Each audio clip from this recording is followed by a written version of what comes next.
Hello students, आज इस सी के तीसरे लेक्चर में हम लोग टोकन्स के बारे में जानेंगे।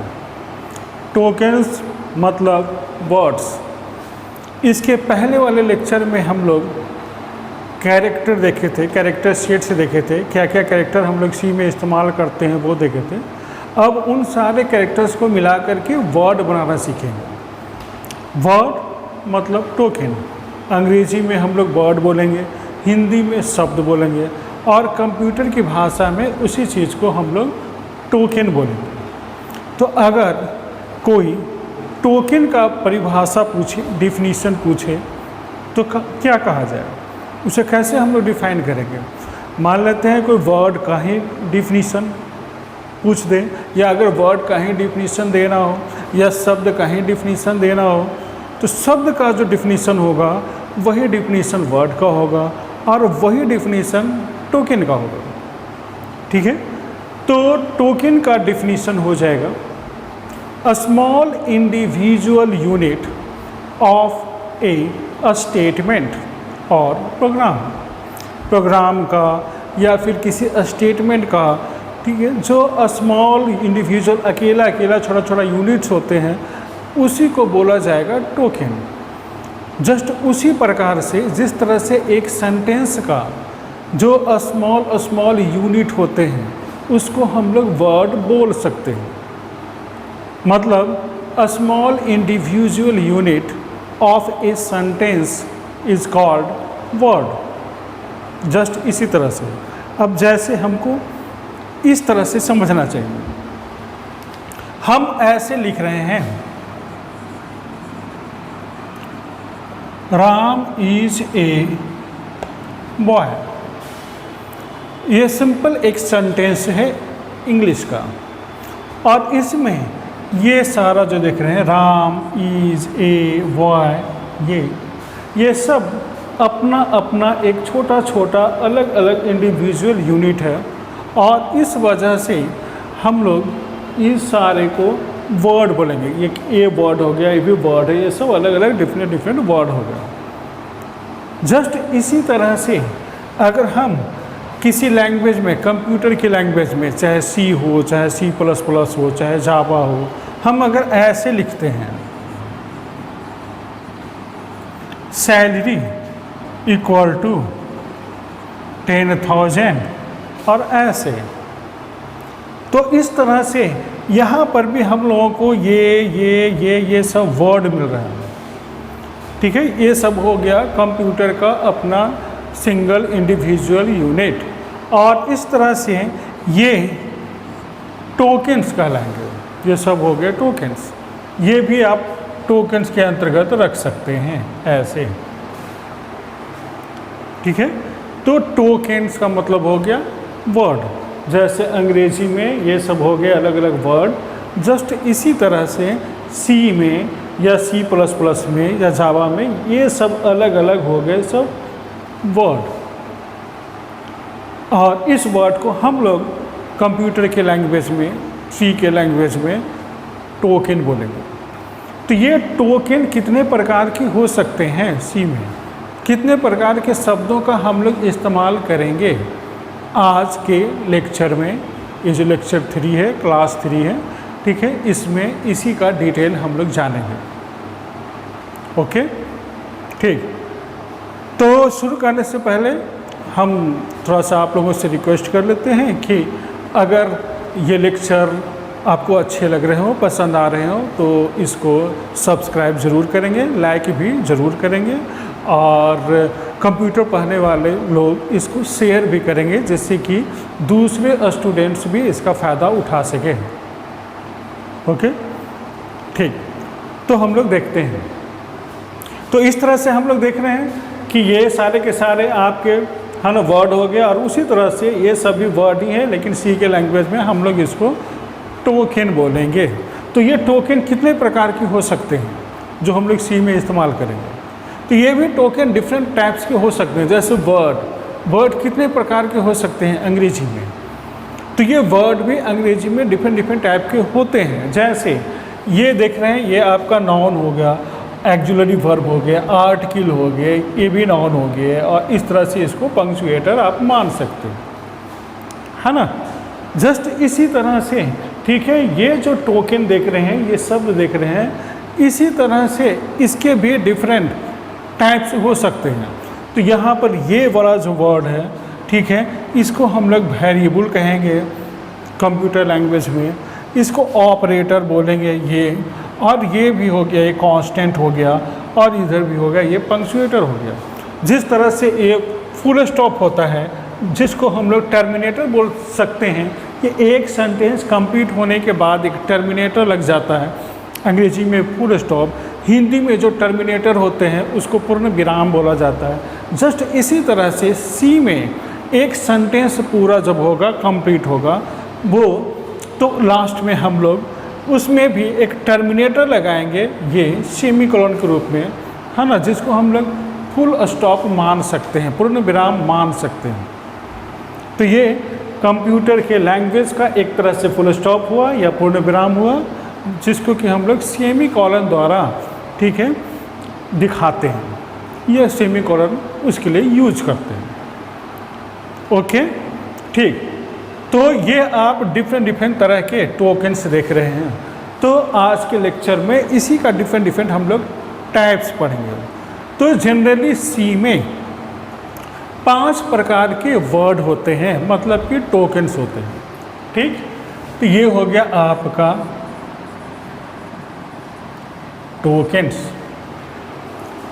टोकन्स का। अब हम लोग देखेंगे डिफरेंट टाइप्स। तो फर्स्ट में आ जाता है आपका कीवर्ड्स, सेकंड में आपके आ जाते हैं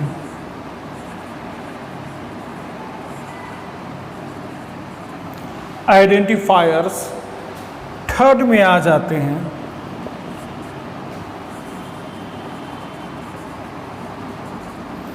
कॉन्स्टेंट्स, फोर्थ में हम लोग देखते हैं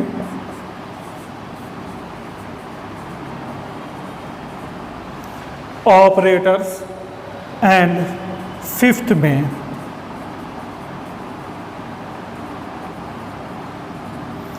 पंक्चुएटर्स। तो इस तरह से हम लोग देख रहे हैं कि सी में जो हम लोग वर्ड पढ़ेंगे वो वर्ड डिफरेंट टाइप के जो होंगे, ठीक, वो डिफरेंट टाइप में आपके कीवर्ड्स हो सकते हैं, आइडेंटिफायर्स हो सकते हैं, कांस्टेंट हो सकते हैं, ऑपरेटर्स एंड पंक्चुएटर्स। इस तरह से 5 प्रकार के हो सकते हैं, जिसका कि हम लोग सेंटेंस बनाने में, स्टेटमेंट बनाने में इस्तेमाल करेंगे। ये सब आपस में मिलेंगे तो फिर क्या बनाएंगे, सेंटेंस बनाएंगे। जैसे कि हम लोग शुरू के लेक्चर में, ठीक है, समझे थे कि सी भी एक लैंग्वेज ही है, तो सी को भी उसी तरह से पढ़ेंगे जैसे अंग्रेज़ी एक लैंग्वेज को हम लोग सीखते हैं, समझते हैं। मतलब सबसे पहले अल्फ़ाबेट्स अंग्रेजी में सीखते हैं, तो हम लोग सी के पहले वाले लेक्चर में डिफरेंट टाइप ऑफ कैरेक्टर्स देखे थे जो सी में इस्तेमाल होंगे। फिर उसके बाद उसको मिला करके वर्ड बनाना सीखते हैं, है ना। अंग्रेजी में अल्फ़ाबेट्स को मिला के वर्ड बनाते हैं, जैसे A for apple, B for ball, इस तरह से। जस्ट उसी तरह से, ठीक है, आज हम लोग उन सारे कैरेक्टर्स को आपस में मिला करके वर्ड बनाना सीख रहे हैं, मतलब कि सी के पॉइंट ऑफ व्यू से टोकन बनाना सीख रहे हैं, ठीक। तो फिर वर्ड में अब हम लोग देख रहे हैं कि कितने प्रकार के हो सकते हैं। तो सी में जो वर्ड हुए, टोकन्स हुए, वो इसी तरह से 5 प्रकार के हो सकते हैं, ठीक। तो सबसे पहला जो वर्ड है, मतलब टोकन है, वो है आपका कीवर्ड्स। कीवर्ड्स मतलब कि कुछ स्पेशल वर्ड्स, कुछ प्री डिफाइंड वर्ड्स, वैसा वर्ड जो लैंग्वेज बनाने वालों ने किसी खास पर्पस के लिए, किसी खास ऑपरेशन के लिए सॉफ्टवेयर के साथ बना करके दिया हो। कहने का मतलब है कि ये लैंग्वेज सॉफ्टवेयर के साथ ही हमारे पास अवेलेबल होता है। इसका मीनिंग, इसका ऑपरेशन पहले से डिफाइन होते हैं। जो हमारे पास कंपाइलर आएंगे जो ट्रांसलेट करेगा, वो वाला सॉफ्टवेयर में पहले से ही डिफाइन होते हैं इसका मीनिंग, इसका ऑपरेशन, मतलब इसका काम, ठीक। तो ये स्पेशल वर्ड है, मतलब कि कुछ स्पेशल वर्ड, कुछ ऐसा प्रीडिफाइंड वर्ड जिसका कि हम ऑपरेशन, जिसका काम हम डिफाइन नहीं करते हैं बल्कि पहले से डिफाइंड है, और हम इस स्पेशल वर्ड का इस्तेमाल किसी दूसरे पर्पस के लिए कभी भी प्रोग्राम में नहीं करेंगे। ऐसे कुछ स्पेशल वर्ड जो होते हैं उसी को बोला जाता है कीवर्ड्स। ये हर लैंग्वेज में, कंप्यूटर के लैंग्वेज में रहता है, पाया जाता है। कहने का मतलब है पहले से अवेलेबल रहता है, हम लोग सिर्फ उसके ऑपरेशन को जानते हैं, समझते हैं और इस्तेमाल करते हैं। और उस नाम का इस्तेमाल जो कीवर्ड का नाम है, ठीक है, किसी दूसरे पर्पस के लिए नहीं कर सकते। इसलिए नहीं कर सकते क्योंकि इसका काम तो पहले से डिफाइन है किसी और काम के लिए, तो फिर हम इसको दूसरे पर्पस के लिए कैसे इस्तेमाल कर सकते हैं? नहीं इस्तेमाल कर सकते। ठीक, तो वैसे स्पेशल वर्ड को ही बोला जाता है कीवर्ड्स। और इस तरह से हम लोग इस कीवर्ड में, ठीक है, सी में 32 स्पेशल वर्ड हम लोग पढ़ेंगे, है ना। कुछ एग्जाम्पल में जैसे कि आप देख सकते हैं INT होता है, ठीक है, फ्लोट होते हैं, इसी तरह से फॉर होता है ना, ETC, और भी इस तरह से, ठीक है, 32 कीवर्ड्स हम लोग इस्तेमाल करना सीखेंगे। लेकिन ये 32 कीवर्ड्स अभी नहीं सीखेंगे, बल्कि ये धीरे धीरे चैप्टर बाय चैप्टर सबका इस्तेमाल का टाइम आता जाएगा और हम इन सारे वर्ड्स को अलग अलग ढंग से जानते रहेंगे, इसका ऑपरेशन को समझते रहेंगे। तो ये स्पेशल जो वर्ड्स हैं, जो स्पेशल अलग अलग पर्पस के लिए, अलग अलग काम के लिए बनाए गए हैं, और इसका हम लोगों को इस्तेमाल जानना है और फिर अपने प्रॉब्लम को सोल्व करने के लिए इन सारे स्पेशल वर्ड्स को ज़रूरत के अनुसार से इस्तेमाल करना है। और इस तरह से सी में total 32 special words, predefined words, मतलब की वर्ड्स पढ़ने हैं, ठीक है, और इस्तेमाल करने हैं। ओके, ठीक है। नेक्स्ट में हम लोग आते हैं, ये पहला हो गया। नेक्स्ट में आते हैं आइडेंटिफायर्स। आइडेंटिफायर्स का मतलब होता है कि जब हम प्रोग्रामिंग करते हैं, ठीक है, जब हम किसी प्रॉब्लम को सोल्व करेंगे तो उसमें बहुत सारे एलिमेंट्स इस्तेमाल करेंगे, लेकिन उस एलिमेंट्स के लिए, ठीक है, बहुत जगहों पर हमको खुद से, ठीक है, कुछ कुछ नाम देने होंगे। बहुत सारे एलिमेंट्स का मतलब ये सारा चीज़ है। हम लोग प्रोग्रामिंग करेंगे तो कीवर्ड्स का इस्तेमाल करेंगे, आइडेंटिफायर्स का इस्तेमाल करेंगे, कॉन्स्टेंट, ऑपरेटर्स, पंक्चुएटर, सब का इस्तेमाल करेंगे अपने प्रॉब्लम को सॉल्व करने के लिए। लेकिन, ठीक है, इन सारे चीज़ों में ये तो पहले से डिफाइंड है और ये तो आपकी वैल्यू को बोला जाता है। ऑपरेटर अलग चीज़ हो गया, पंक्चुएटर भी अलग चीज़ हो, लेकिन कुछ एलिमेंट्स ऐसे होंगे जिनका कि नाम हमको डिफाइन करना होगा, जिसका कि नाम हमको रखना होगा। जैसे वेरिएबल होता है, तो वेरिएबल का नाम हमको खुद डिफाइन करना होता है, हमको रखना होता है। तो वो सारे एलिमेंट्स प्रोग्राम में, ठीक है, जिसका नाम हम खुद डिफाइन करते हैं, वो नाम क्या होता है, ठीक है, आइडेंटिफायर्स कहलाते हैं। ठीक, जैसे आगे हम लोग सीखेंगे, जैसे वेरिएबल्स का नाम हो गया, किसी फंक्शन का नाम हो गया, किसी स्ट्रक्चर का नाम हो गया, किसी एरे का नाम हो गया, किसी पॉइंटर का नाम हो गया। तो ये सब के सब, ठीक है, जो नाम हम खुद रखेंगे अपने प्रोग्रामिंग में, ठीक है, अलग अलग एलिमेंट का अलग अलग जगहों पर, ठीक है, वो सब के सब, ठीक है, आइडेंटिफायर्स कहलाते हैं। क्लियर? और इस आइडेंटिफायर्स का अपना कुछ नियम होता है, इसके भी कुछ रूल डिफाइन किए गए हैं। ऐसा नहीं है कि किसी भी एलिमेंट का आइडेंटिफायर्स के रूप में, मतलब नाम के रूप में कुछ भी रख सकते हैं, ऐसा बिल्कुल नहीं है, बल्कि इसके भी कुछ रूल्स हैं। तो हम देखते हैं इस आइडेंटिफायर्स का कुछ इम्पोर्टेंट रूल्स। आइडेंटिफायर्स का मतलब आप लोग समझ गए। आइडेंटिफायर्स का मतलब, ठीक है, प्रोग्रामिंग एलिमेंट्स वो सारे, ठीक है, जिसका कि नाम हम खुद डिफाइन करते हैं, तो उस नाम को हम लोग आइडेंटिफायर्स बोलेंगे, और वो नाम किस प्रकार के होने चाहिए, वो हो जाते हैं आइडेंटिफायर्स के रूल्स।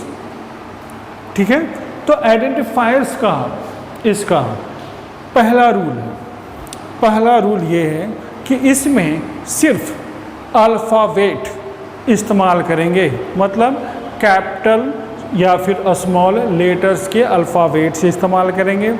ठीक, और इसमें डिजिट्स भी इस्तेमाल कर सकते हैं, जैसे 0 से लेकर के 9 तक के जो डिजिट्स होते हैं वो इस्तेमाल करेंगे।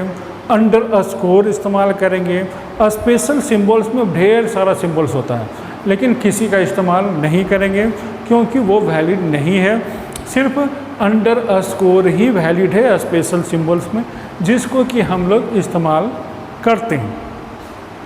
अंडर स्कोर भी इस्तेमाल हम लोग इस तरह से करेंगे, जैसे मान लेते हैं कि लिखना है बेसिक सैलरी, तो बेसिक सैलरी लिखने के लिए हम लोग इस तरह से बेसिक स्पेस सैलरी ऐसे नहीं लिखेंगे, क्योंकि आइडेंटिफायर किसी भी एलिमेंट का नाम सिर्फ एक ही वर्ड का होता है, दूसरे 2 वर्ड का नहीं। इसलिए अगर ऐसे लिखना हो तो हम लोगों को बीच में यहाँ पर ऐसे अंडरस्कोर इस्तेमाल करते हुए और इस 2 वर्ड को एक सिंगल वर्ड बना सकते हैं। तो इस तरह से अंडरस्कोर आप इस्तेमाल कर सकते हैं, और स्पेशल सिंबल्स अलाउ नहीं है। ब्लैंक स्पेस भी अलाउ नहीं है, मतलब इन दोनों के बीच में एक स्पेस डाल देंगे, है ना, तो भी ये आइडेंटिफायर के रूप में, है ना, गलत हो जाएगा, उसके नाम के लिए ये वैलिड नहीं होगा। ठीक, तो पहला रूल क्या हुआ? पहला रूल ये हुआ कि अल्फ़ाबेट से इस्तेमाल करेंगे, मतलब कैपिटल लेटर्स होते हैं अल्फ़ाबेट का या स्मॉल लेटर्स होते हैं अल्फ़ाबेट का, दोनों में से कुछ भी इस्तेमाल करेंगे। मगर याद ये रखना होगा कि सी में कैपिटल लेटर और स्मॉल लेटर ये दोनों का दोनों अलग अलग, ठीक है, कैरेक्टर हैं। ये दोनों को कंप्यूटर अलग अलग ढंग से देखता है, दोनों को सेम नहीं समझता। मतलब ये ए हो गया और ये ए हो गया, ये दोनों अलग हैं, मतलब ए अलग हो गया और ये ए अलग हो गया, दोनों को कंप्यूटर अलग अलग ढंग से देखता है। ठीक, ठीक है, तो पहला रूल हो गया अल्फ़ाबेट, चाहे कैपिटल हो चाहे स्मॉल हो, है ना, उसका इस्तेमाल करेंगे। ठीक है, और उसमें हम लोग डिजिट भी इस्तेमाल कर सकते हैं, 0 से 9 तक के जो डिजिट्स होते हैं वो इस्तेमाल कर सकते हैं, और अंडरस्कोर इस्तेमाल कर सकते हैं। सेकेंड रूल ये आइडेंटिफायर का होगा कि जब भी स्टार्ट करेंगे, मतलब जो पहला लेटर होगा, ठीक है, वो अल्फ़ाबेट होगा या फिर अंडरस्कोर देख रहे हैं वो होगा, मतलब अल्फ़ाबेट या फिर अंडरस्कोर, इन दोनों में से किसी से भी आप स्टार्ट कर सकते हैं आइडेंटिफायर के नाम को, मगर डिजिट से स्टार्ट नहीं करेंगे, नहीं तो वो गलत होगा, वो ग्रामेटिकल मिस्टेक होगा। क्लियर? ऐसे हम लोग अंडरस्कोर से भी वेरिएबल को जनरली स्टार्ट नहीं करते हैं। ठीक है, कर सकते हैं लेकिन जनरली नहीं करते हैं। इसलिए नहीं करते हैं कि अंडरस्कोर से जनरली जितने वेरिएबल्स स्टार्ट होते हैं, ठीक है, उसके लिए दिक्कत तो नहीं है, मगर जो सी का अपना जो सॉफ्टवेयर है उसमें बहुत सारे जो वेरिएबल्स हैं, बहुत सारे जो रेडीमेड फंक्शंस जो बने हुए हैं, उसमें वेरिएबल्स जो लिए गए हैं या फंक्शंस वगैरह का नाम लिया गया है, उसमें ठीक है अंडरस्कोर से ही बहुत सारे स्टार्ट किए गए हैं। तो अंडरस्कोर से अगर आप वेरिएबल स्टार्ट करते हैं, किसी चीज़ का नाम आप लिखते हैं आइडेंटिफायर के रूप में, है ना, तो वो कुछ हद तक सिस्टम वेरिएबल टाइप का प्रतीत होता है ना, जान पड़ता है। इसी वजह से जनरली हम लोग इस्तेमाल नहीं करते, लेकिन आप कर सकते हैं। क्लियर? ठीक। नेक्स्ट इसका आइडेंटिफायर्स का अगला रूल है कि कीवर्ड्स का इस्तेमाल नहीं करेंगे। जो ये 32 जो आपके प्रीडिफाइंड वर्ड हैं, जिसका कि इस्तेमाल अलग अलग पर्पस के लिए बनाया गया है, वो कीवर्ड्स का इस्तेमाल उस नाम का, जैसे इंट है, फ्लोट है, फॉर है, वाइल है, इस तरह से जो 32 स्पेशल वर्ड्स है, उस वर्ड्स को कभी भी आइडेंटिफायर्स के रूप में, मतलब किसी और एलिमेंट के नाम के रूप में इस्तेमाल नहीं करेंगे तो फिर कंप्यूटर में कन्फ्यूजन होगा, कंप्यूटर में एरर शो करेगा। क्लियर? तो ये रूल को हम लोग ख्याल रखेंगे, है ना। तो ये आपका नेक्स्ट रूल हो गया कि कीवर्ड्स को हम लोग इस्तेमाल नहीं करेंगे, है ना। ठीक, तो कहने का मतलब है कि स्पेशल सिंबल्स इस्तेमाल भी नहीं करते हैं। क्योंकि स्पेशल सिंबल सपोर्टेड नहीं है। स्पेशल सिंबल में सिर्फ हम लोग अंडरस्कोर का इस्तेमाल करेंगे, ठीक है। अल्फ़ाबेट्स, डिजिट्स ये सब इस्तेमाल कर सकते हैं, अंडरस्कोर इस्तेमाल कर सकते हैं। पहला लेटर जब भी होगा तो अल्फ़ाबेट होगा, नहीं तो अंडरस्कोर होगा।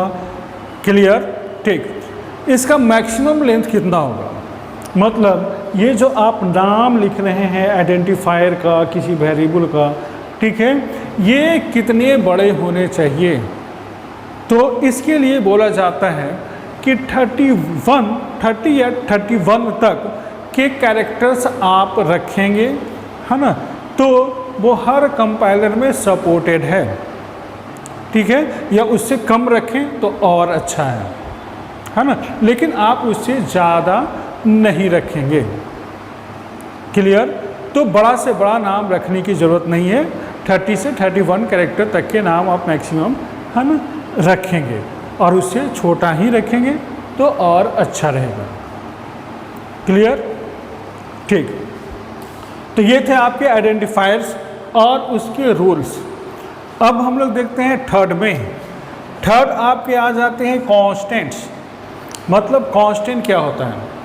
कांस्टेंट आप ऐसे समझेंगे कि कांस्टेंट बोला जाता है, ठीक है, वैल्यू को, डाटा को, जिसको कंप्यूटर प्रोसेस करता है, जिसको वेरिएबल में रखे जा सकते हैं। वेरिएबल में रखने का मतलब क्या हुआ? जैसे देखिए, जैसे यहाँ पर जो आप देख रहे हैं ये बेसिक सैलरी, ठीक है, ये हो गया आपका वेरिएबल, ठीक, और ये हो गया आपका वैल्यू, डाटा, कांस्टेंट, ठीक है। तो कांस्टेंट हो गया जिसको कंप्यूटर प्रोसेस करता है। प्रोसेस इसका नहीं होगा, प्रोसेस होगा इसका। वेरिएबल तो जस्ट एक मेमोरी लोकेशन का नाम हुआ। अब ये मेमोरी लोकेशन का नाम, वेरिएबल, ये चीज़ें कैसे आए, इसका मतलब क्या है, इसका रहस्य क्या है ना। तो ऐसे समझेंगे इसको। देखिए, अगर हम ऐसे लिखें a = 10, b = 20 and c = a + b, इस तरह से। क्लियर? तो देखने से ऐसा लगता है कि a और b को जोड़ा जा रहा है, c में रखा जा रहा है ना, लेकिन ऐसा है नहीं, ठीक। एक्चुअली में, ठीक है, a और b को नहीं जोड़ा जा रहा, बल्कि a और b के जो वैल्यू 10 है एंड 20 है उसको जोड़ा जा रहा है, और उसको जोड़ करके c में रखा जा रहा है। क्योंकि प्रोसेसिंग किसका होता है? प्रोसेसिंग डाटा का होता है, प्रोसेसिंग वैल्यू का होता है, प्रोसेसिंग कांस्टेंट का होता है, वेरिएबल का नहीं। वेरिएबल तो वो लोकेशन है, वो मेमोरी का एक छोटा सा जगह है जिसमें कि डाटा रखे जा रहे हैं। जैसे फिर से देखेंगे, ये हो गया एक, है ना, यूँ समझ सकते हैं कि एक बर्तन हो गया, ठीक है, और इसका नाम हो गया ए, ये हो गया आपका दूसरा बर्तन बी, और ये हो गया आपका तीसरा बर्तन सी। इसमें 10 है, इसमें 20 है, और इन दोनों को प्रोसेस किया गया, जोड़ा गया, और फिर इसमें इस तरह से 30 रखा गया, है ना।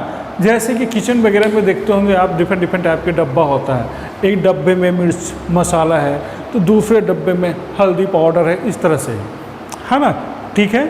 सब्जी में डाले जाते हैं तो मिर्च का डब्बा ज़रूर लिया जाता है, लेकिन डब्बा को डाला नहीं जाता। प्रोसेस करने के लिए उसके अंदर के कंटेंट्स होते हैं, जो वैल्यू होते हैं, जो मिर्च का मसाला है उसको डाला जाता है। हल्दी का जो पाउडर हुआ उसको निकाल करके डाला जाता है, डब्बे को नहीं। तो ये डब्बा जो है वो रिप्रेजेंट कर रहा है, ये डब्बा, है ना, वेरिएबल को। और ये हो गया आपका ये वैल्यू, एक्चुअली में ये कांस्टेंट हो गया, यही डाटा हो गया, और प्रोसेसिंग इसी का होता है। लेकिन प्रोसेसिंग होगा कैसे? तो उसके लिए जो डाटा है उसको हम लोग है ना वेरिएबल में डब्बे में रखते हैं प्रोसेस करने के लिए। इसका भी कंसेप्ट कहाँ से आया है? तो इसका भी कंसेप्ट बिल्कुल ठीक है ह्यूमन बीइंग से लिया गया है। जैसे एक एग्जाम्पल के तौर पे देखेंगे कि मान लेते हैं कि किसी को बोला जाए कि भाई आप एक मार्कर लेकर के आओ, क्लियर, एक मार्कर लेकर के आओ, तो ये बातें सबसे पहले उस व्यक्ति उस स्टूडेंट के दिमाग में स्टोर होते हैं। दिमाग में जब वो बातें स्टोर होता है तब वो उस स्टोर बातों को ध्यान में रखते हुए वो फिर आगे का काम करता है और एक मार्कर लेकर के आता है। अगर उसको बोला जाए ठीक है कि एक मार्कर लेके आओ और वो सुनता भी है लेकिन ये बातें उसके दिमाग में स्टोर नहीं होंगे तो वो मार्कर लेकर नहीं आएगा, ऑपरेशन को परफॉर्म नहीं करेगा। ठीक, तो इस कंसेप्ट को पकड़िए कि ये बातें आखिर दिमाग में स्टोर होते कैसे हैं, है ना। तो ये बातें जो दिमाग में स्टोर होते हैं इसका तो बहुत सारे है ना बहुत सारे टेक्निकल पहलू है ना, वो अलग बात है।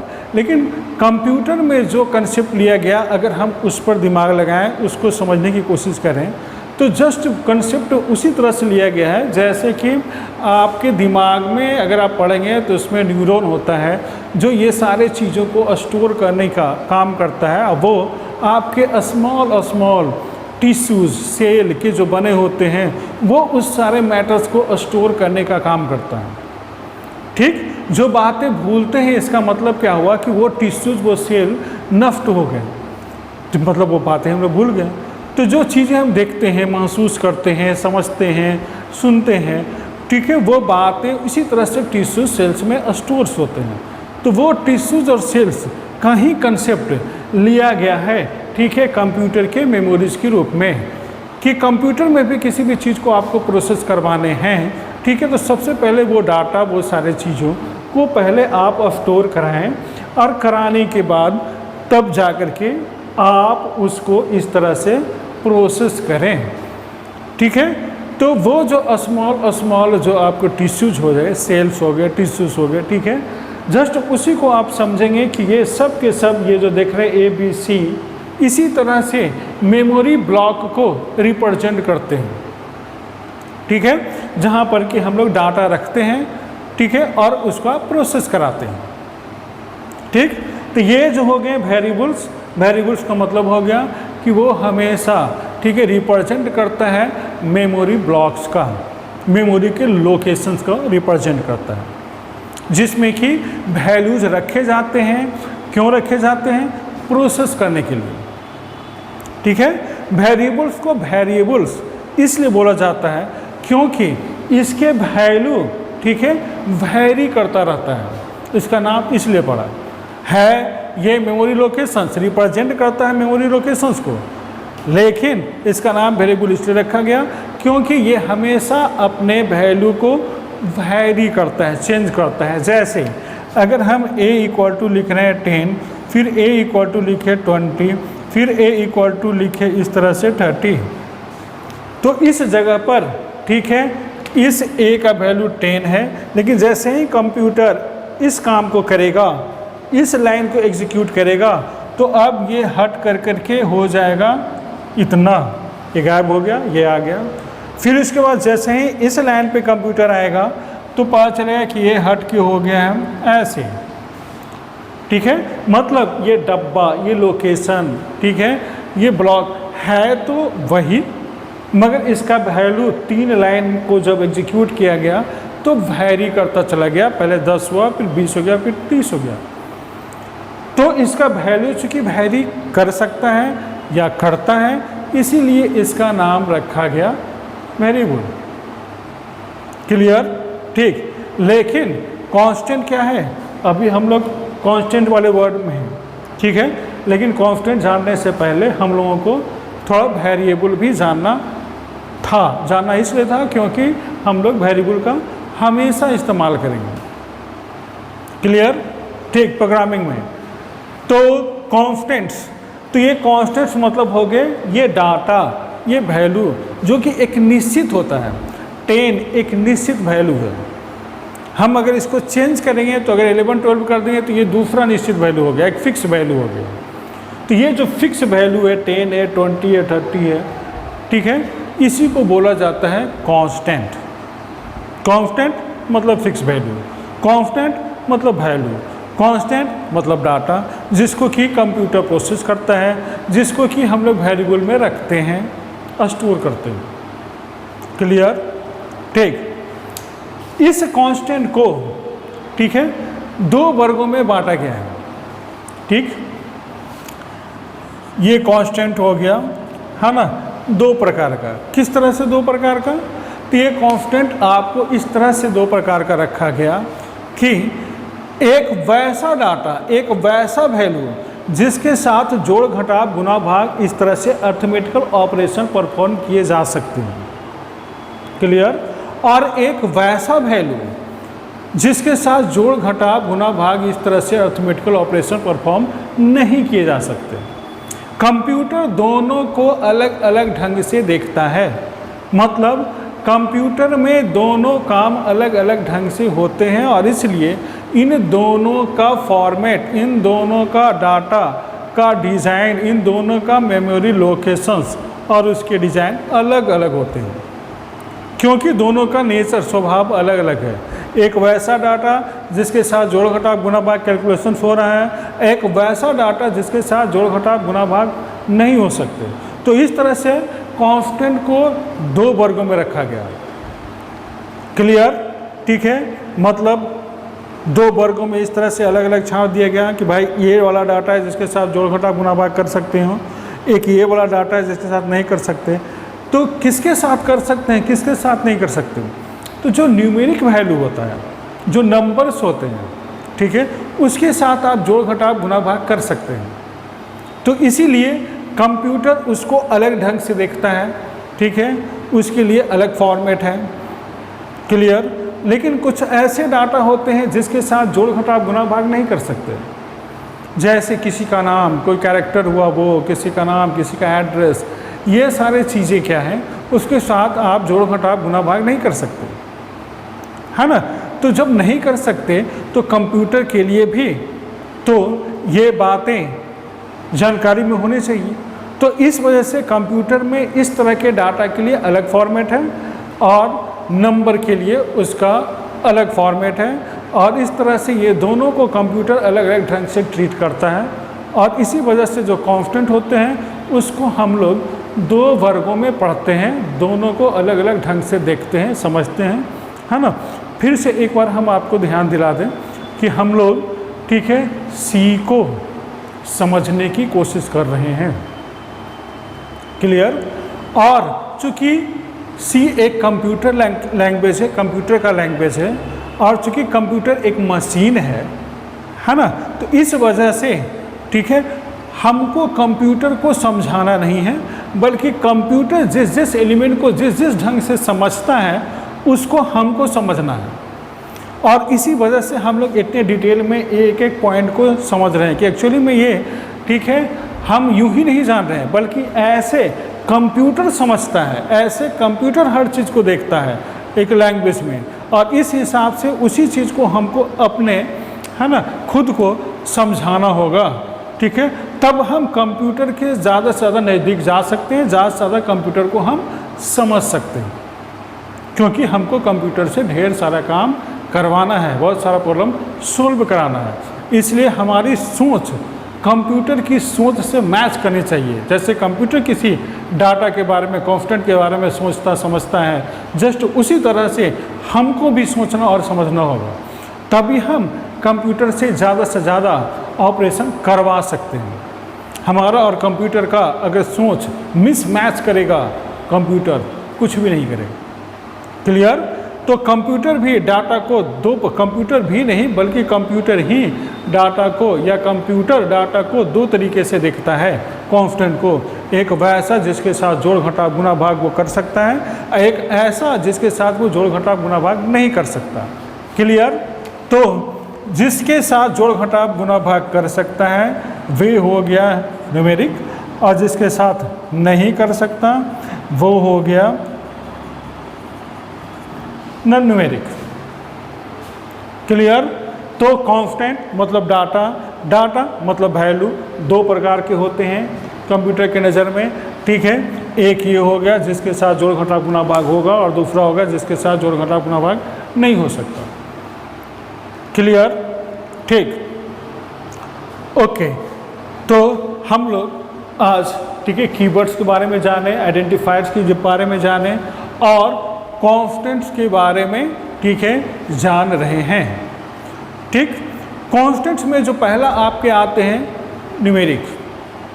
ठीक है, अब जो न्यूमेरिक होते हैं वो नंबर होता है। नंबर को भी कंप्यूटर दो ढंग से है ना इस्तेमाल करता है, या दो ढंग से उसको देखता है, या दो ढंग से उसको ट्रीट करता है।